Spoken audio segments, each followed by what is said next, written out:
विश्वास है।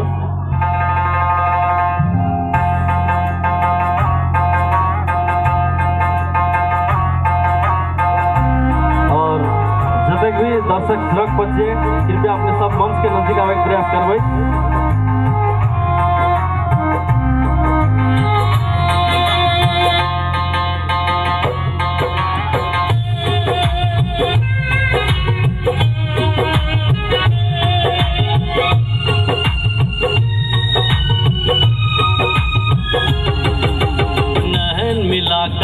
मुस्कुरा का ओ गले, नैन मिला का मुस्कुरा का ओ गले, ओ लड़के हमर सिनासा दिल चुरा का लागले, ओ लड़के हमर सिनासा दिल चुरा का लागले।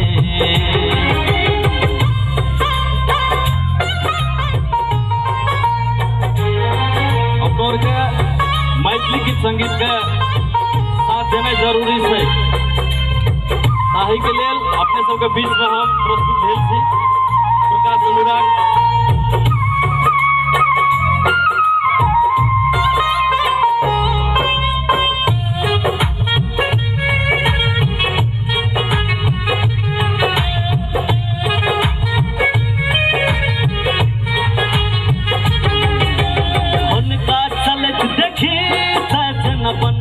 चले हिरणिया उनका बोलत सुनी सजना कुह के बाग कोयलिया,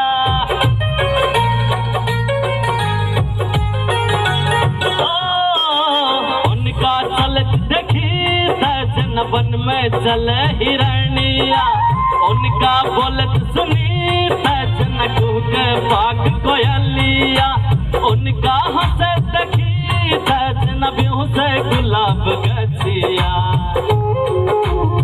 नैन मिला का मुस्कुरा का ओ गले, नैन मिला का मुस्कुरा का ओ गले, ओ लड़के हमर सिनासा दिल चुरा का लागले, ओ लड़के हमर सिनासा दिल चुरा का लागले।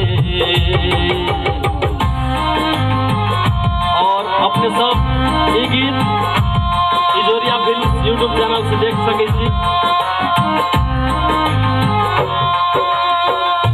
और बहुत से बहुत मैथिली गीत संगीत के प्रेम करे वाला सबके ये गीत शेयर कर देबाक लेल हम सबके अनुरोध कर रहल छी। कर रूप के चर्चा होइया गाम बजरिया, उनकर गोरे गोरे रंग सा भागे तोर अन्हरिया,